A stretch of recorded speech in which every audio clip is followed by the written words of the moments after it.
How's it going, everyone? And today I have some very unfortunate news coming from the development team behind Fallout 3 in Fallout 4.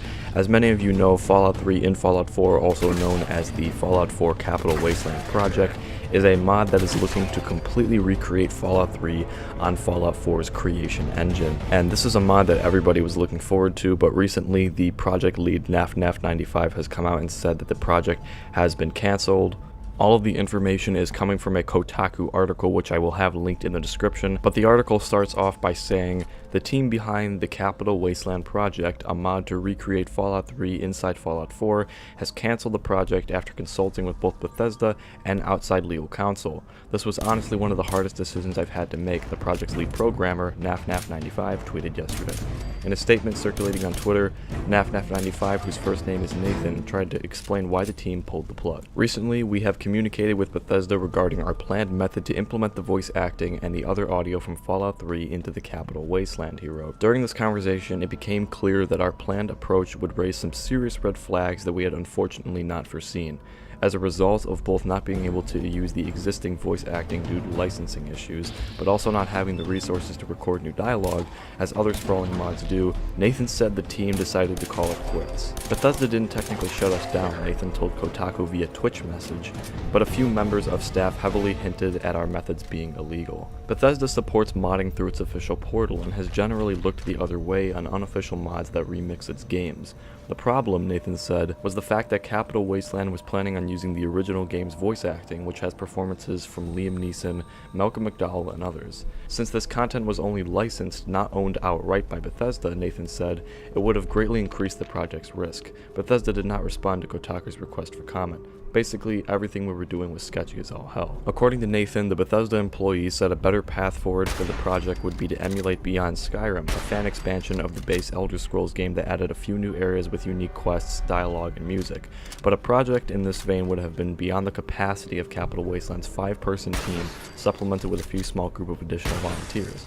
And realistically, the small team I had didn't have the manpower, said Nathan, who worked on one of the Beyond Skyrim mods. After the bad news from Bethesda, Nathan contacted a lawyer who he says backed up Bethesda's stance. Basically, everything we were doing was sketchy as all hell, he said. Feeling the project had too high a probability of being shut down, the team decided canceling it was the only option. Since his conversations with Bethesda and the attorney, Nathan said that he spoke with the team behind another mod called Fallout 4 New Vegas that was planning on dropping New Vegas' voice work into Fallout 4. That team, he said, has since decided to take on the task of re-recording the game's 90,000 lines of dialogue. Capital Wasteland had its first official project progress update in April 2017, though work on it had been going for several months by that point. Nathan calculated that even without the extra task of recording new voices, the project still had over 2 years worth of work left until it would be complete. It's a huge risk to spend years of our lives working on something like this to have it potentially shut down, he said. Even so, it was far from an easy decision. I'm personally feeling the worst I've felt in my life, Nathan said. The only thing worse was losing my childhood dog. Currently tending bars at night, he said he might shift back to working on the Beyond Skyrim Cyrodiil project while he tries to reorient himself now that one of the big focuses in his life has been shelved. To all those people sitting at home going, I told you so, looks like it paid off, Nathan said.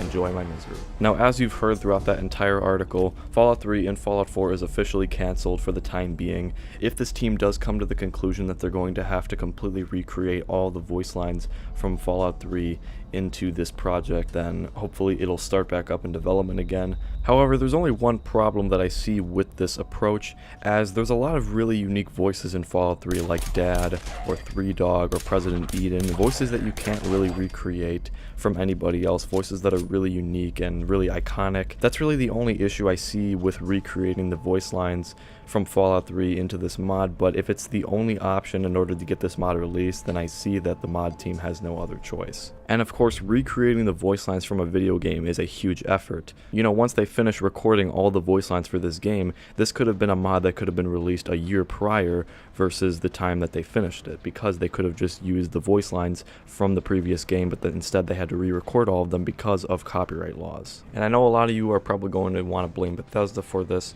but really you shouldn't be, because even if Bethesda did allow this to happen, it's still the copyright laws that exist right now that just don't allow them to allow something like this to go to fruition. Think of it as a cop arresting a marijuana trafficker. Even if this cop really likes marijuana and likes to smoke it from time to time, he still has to arrest this person because it's just the law. It's the same thing in Bethesda's case here. Even if they wanted this mod to come out with Fallout 3's original voice lines, they are required to be under the copyright laws that exist right now, so unfortunately they cannot let something like this happen. And I see how this is definitely going to affect other projects similar to this. For example, Fallout 4 New Vegas, Sky Oblivion, and Skywind, which are all looking to recreate Oblivion, Morrowind, and Fallout New Vegas on the Creation Engine. And obviously, just like with what happened with the Fallout 3 and Fallout 4 project, all of these other projects looking to recreate other games on the Creation Engine are going to have to re-record all the voice lines in those games in these mods because of the copyright laws that kept the Capital Wasteland project from using Fallout 3's voice lines in their mod. Personally, I wouldn't mind if the Sky Oblivion team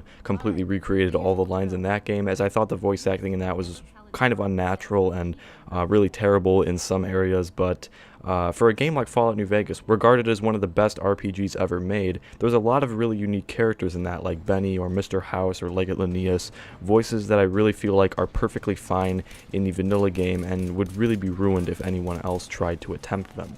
But it looks like these mod teams are going to have to take the same approach that Beyond Skyrim is taking. I personally did some work with Beyond Skyrim, and as many of you know, it is a mod, or more like a collection of mods, that is completely recreating major locations in the Elder Scrolls universe, specifically Tamriel, and filling them with new stories, quests, music, voice acting, etc. I'm really curious to see where these projects go, and I'm also really looking forward to seeing what you guys have to say, so be sure to comment your thoughts down below. Anytime Fallout 3 and Fallout 4 or any of the other major mod projects gets an update, I'll be sure to make a video on it, but until then, I'll be seeing all of you next time.